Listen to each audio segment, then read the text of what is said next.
서랍장 속에서 꺼낸 지난주 산 로또 한 장.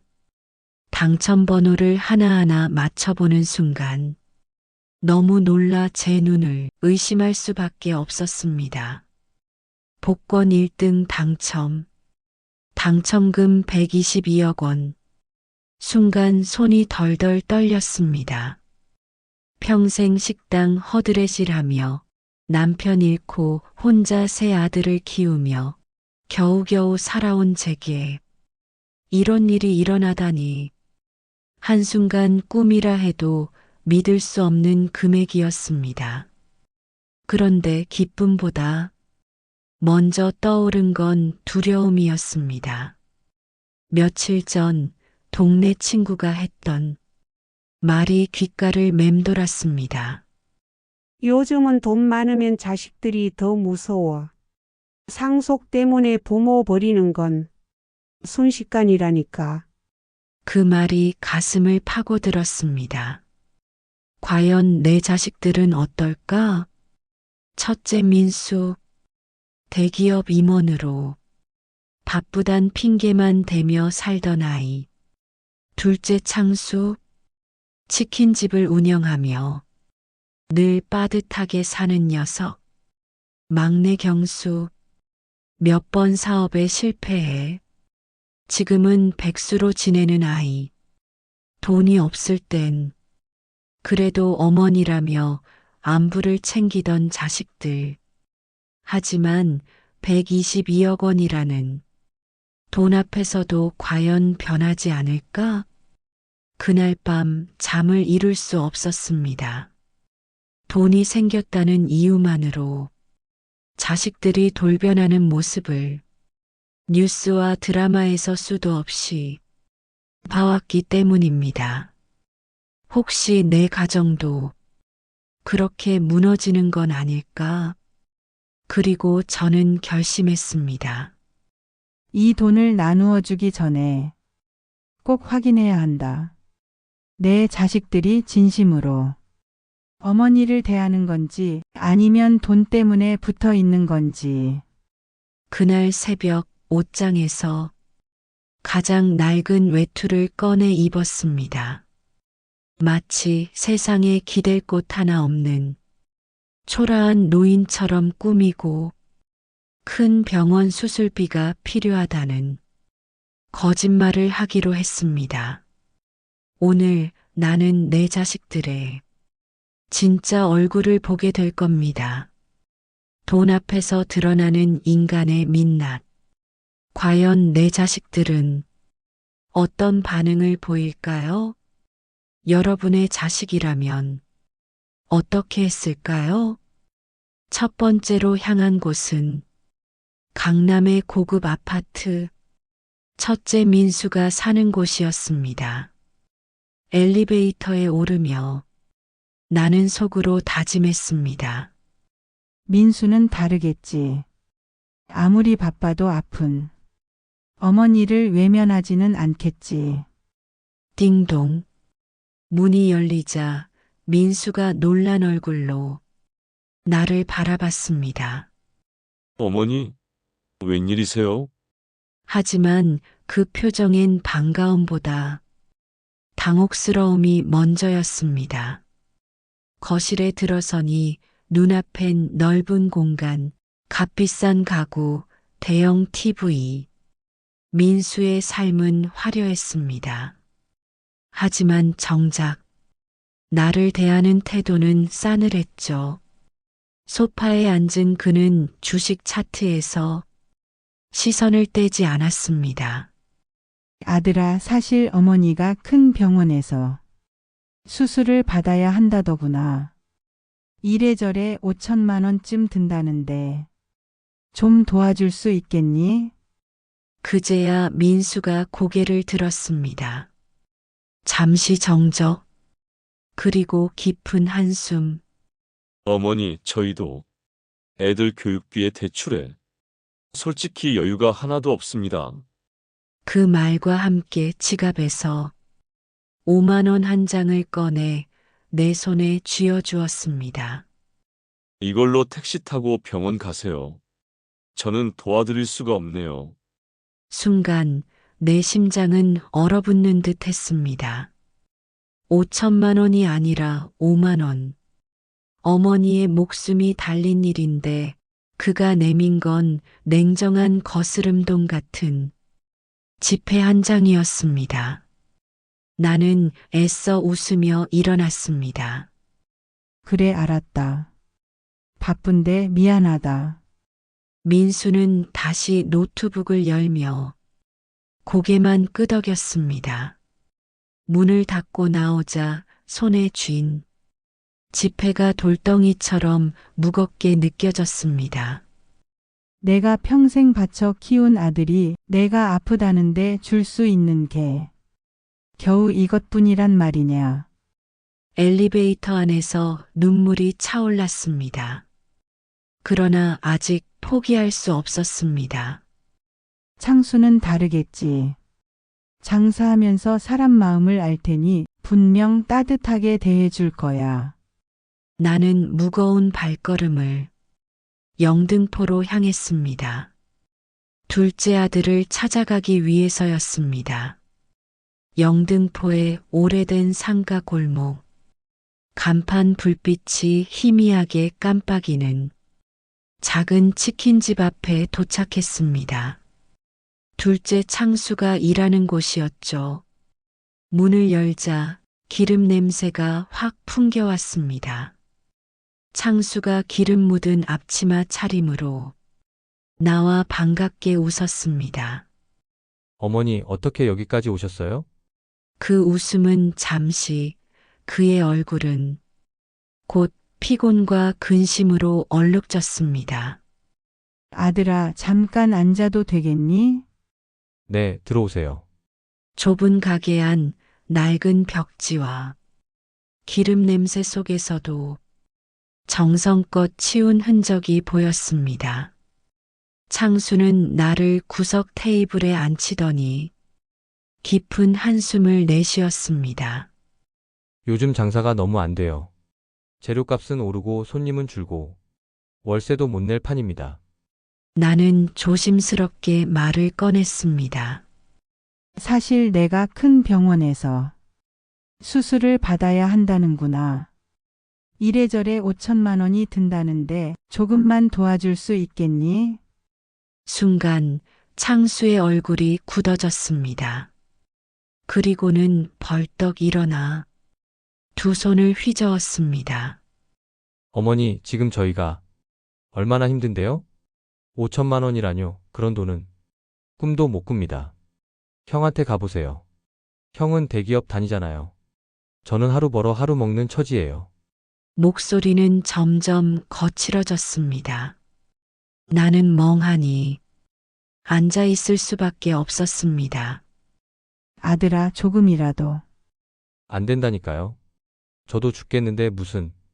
창수는 결국 주방으로 들어가 버렸습니다.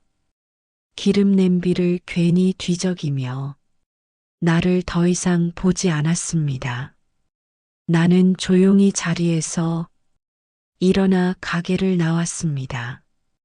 뒤돌아보니 문틈으로 창수가 슬쩍 나를 보고 있었지만 끝내 나오지는 않았습니다. 거리의 불빛은 어두웠고 내 마음은 첫째 때보다 더 무겁게 가라앉았습니다.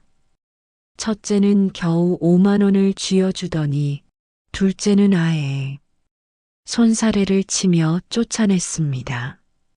내가 정말 이렇게 무가치한 존재가 된 걸까?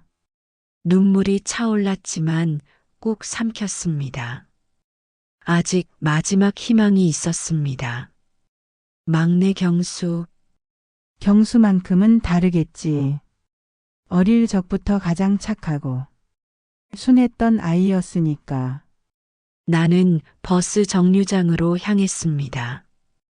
구로의 작은 원룸촌으로 가는 길, 마음속 마지막 불씨 같은 희망을 붙잡으며 구로의 좁은 골목, 낡은 2층짜리 빌라 1층이 경수가 사는 집이었습니다.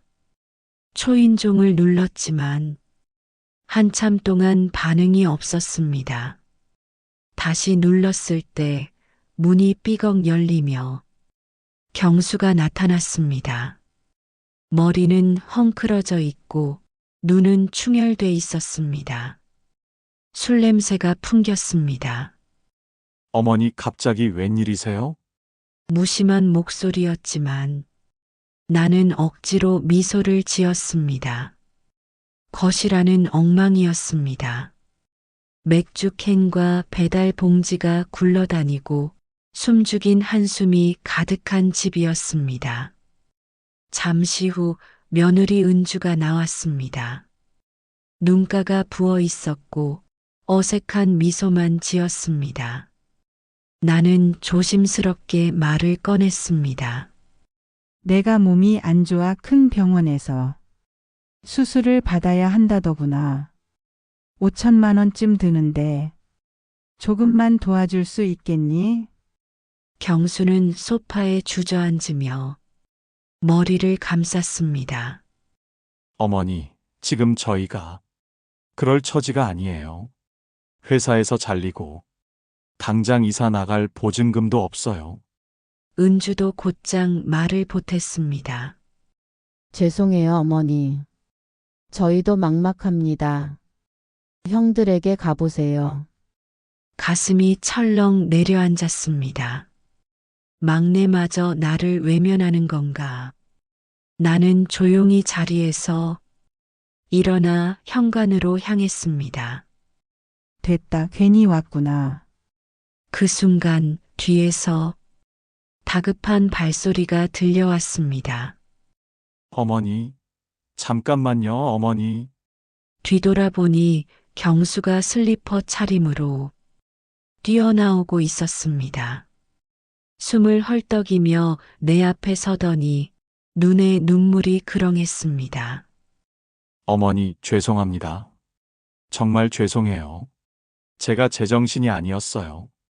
어머니가 아프다는데 돈 얘기부터 하다니. 저는 불효자입니다. 그러더니 주머니에서 낡은 통장을 꺼내 내 손에 쥐어주었습니다. 여기 적금 통장이에요. 200만 원밖에 없지만 당장 쓰세요. 돈은 다시 벌 수 있지만 어머니 목숨은 단 하나잖아요. 나는 차마 받을 수가 없었습니다. 아들아, 그럼 너희는 어떻게 살려고? 경수는 눈물을 훔치며 고개를 저었습니다. 저는 아르바이트라도 하고 은주도 일자리 구할 거예요. 우린 어떻게든 살아갈 수 있어요. 하지만 어머니는 저희한테 단 한 분뿐이에요. 그때 은주도 뛰어나와 내 손을 붙잡았습니다. 어머니, 저희 집에 들어오세요. 좁지만 정성껏 모실게요. 나는 그 순간 더는 이 아이들을 속일 수 없었습니다. 품속에서 두툼한 서류 봉투를 꺼내 들었습니다. 얘들아, 사실 엄마 아픈 거 다 거짓말이다. 이건 로또 당첨금 지급 통지서다. 경수와 은주의 눈이 휘둥그레졌습니다. 뭐라고요? 진짜예요? 그래. 120이요. 엄마가 너희들을 시험해 본 거다. 돈이 없을 때도 날 사랑할 수 있는지 확인하고 싶어서. 경수는 무릎을 꿇으며 눈물로 외쳤습니다. 어머니, 그런 시험은 너무해요. 돈이 있든 없든 어머니는 저희가 지켜야 할 뿐이에요. 나는 그 말에 눈물이 터져 나왔습니다. 미안하다 하지만 이제 확실히 알았다. 누가 진짜 내 자식인지. 그 순간 골목 어귀에서 요란한 자동차 소리가 들려왔습니다.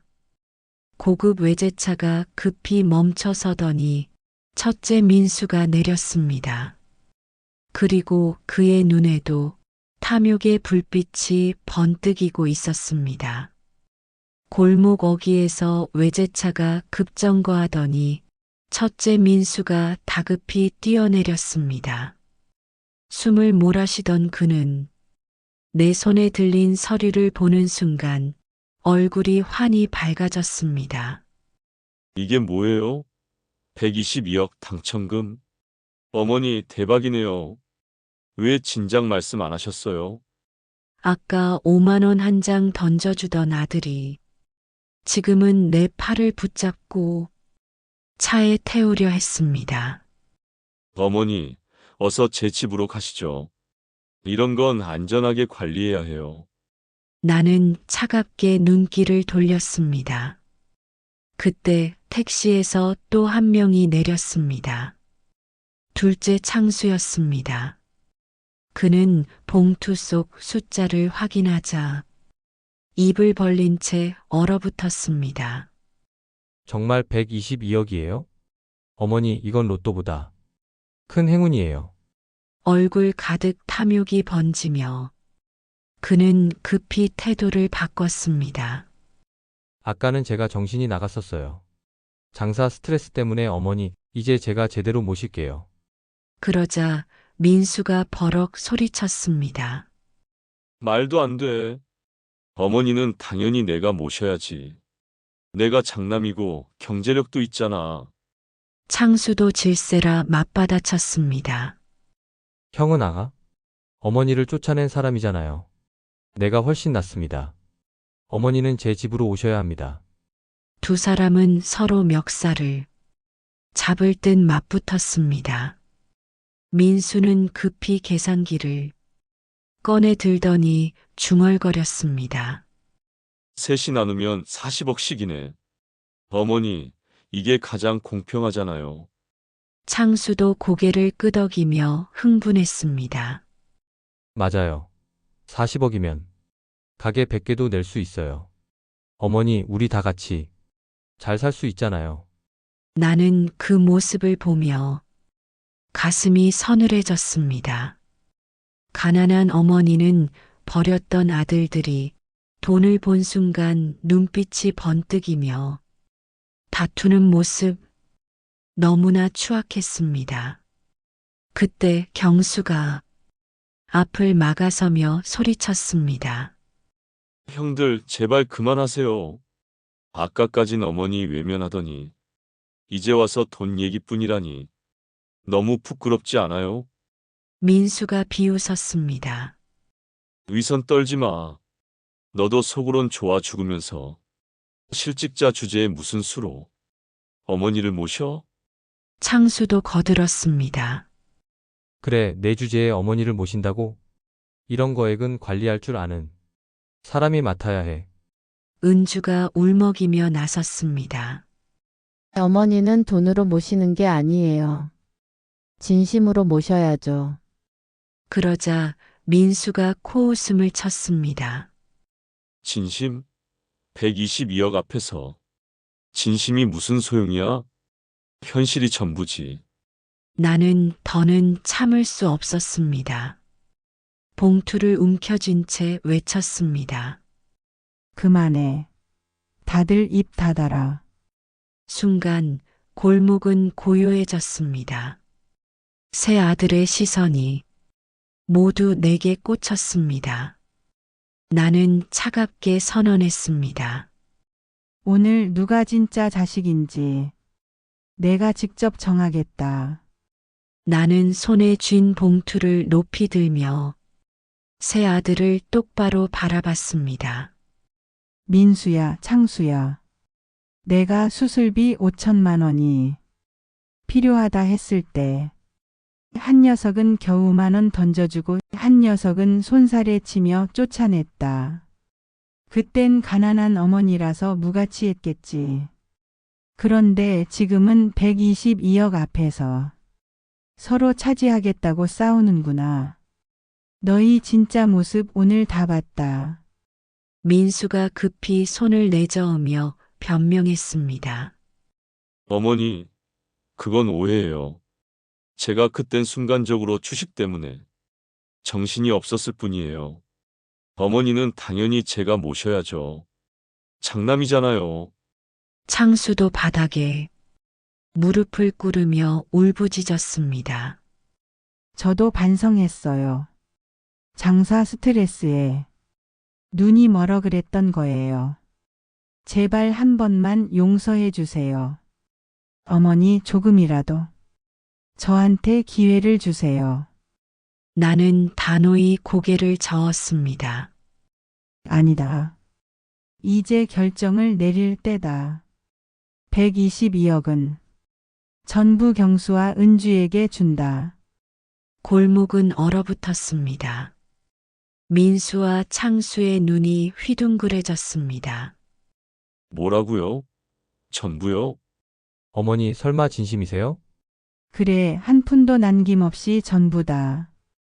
돈 때문에 어머니를 버린 자식에게 줄 이유가 없으니까. 창수는 바닥에 엎드리며 울부짖었습니다.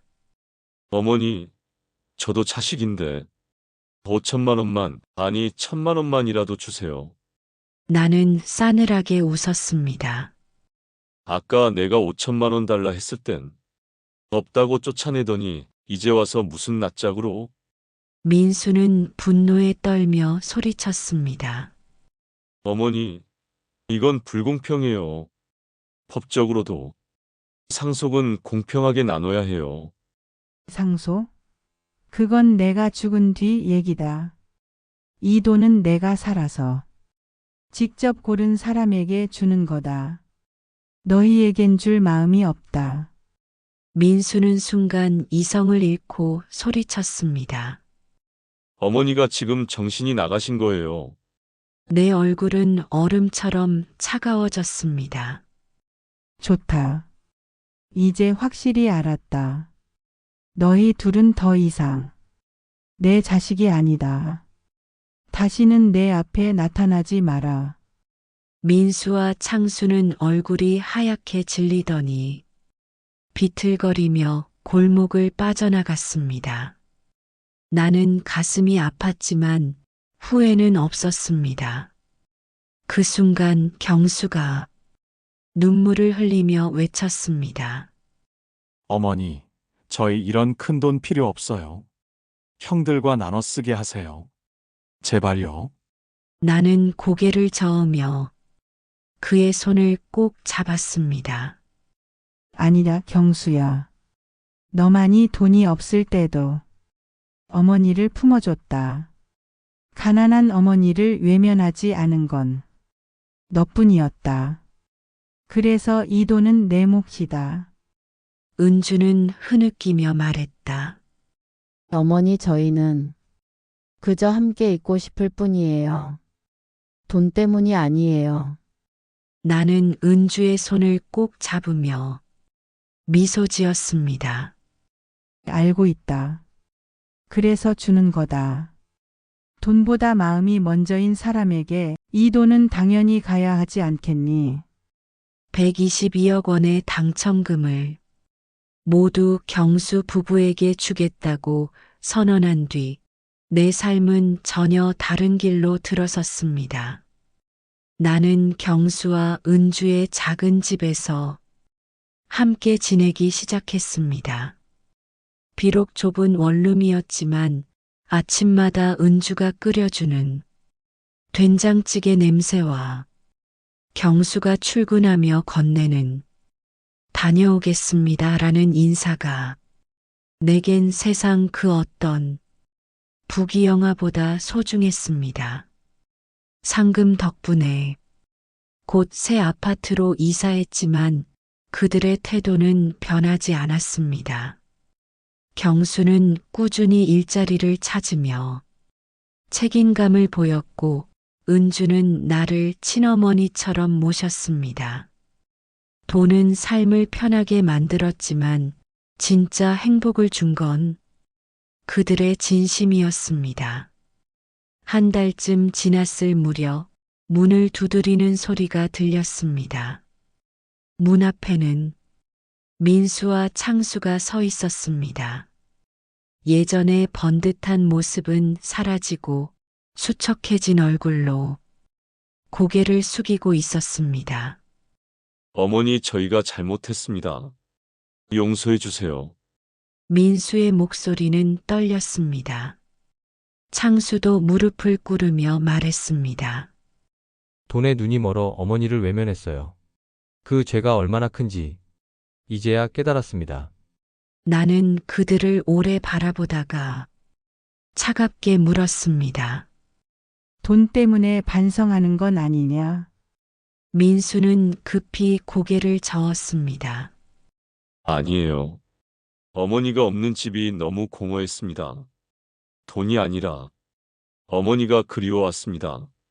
경수가 옆에서 조심스럽게 거들었습니다. 어머니, 그래도 형들이잖아요. 한 번만 더 기회를 주세요. 나는 한참을 생각하다가 고개를 끄덕였습니다. 좋다. 하지만 조건이 있다. 앞으로 돈 얘기는 일절 꺼내지 마라. 그리고 사람으로서 진심으로 어머니를 대하거라. 두 아들은 눈물로 고개를 끄덕였습니다. 그날 이후 민수와 창수도 자주 찾아왔습니다.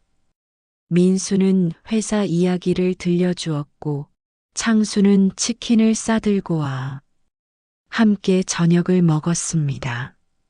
처음엔 서먹했지만 점차 예전의 웃음을 되찾아갔습니다. 어느 일요일 오후 세 아들이 모두 모였습니다. 경수가 물었습니다. 어머니, 이제 행복하세요? 나는 눈가에 눈물이 맺히며 대답했습니다. 그래, 너희 셋이 다 내 곁에 있으니 더 바랄 게 없다. 민수가 고개를 숙이며 말했습니다. 그때 시험해 주셔서 감사합니다. 정신이 번쩍 들었습니다. 창수도 따라 말했습니다. 저도요. 다시는 어머니 실망시키지 않겠습니다. 그날 저녁 은주가 차린 소박한 밥상 앞에서 온 가족이 함께 둘러앉았습니다. 비싼 음식은 아니었지만 내겐 그 어떤 만찬보다 값지고 따뜻했습니다. 나는 속으로 되뇌었습니다. 돈은 사람의 진심을 시험하는 도구일 뿐, 진짜 부자는 따뜻한 마음을 가진 사람이다.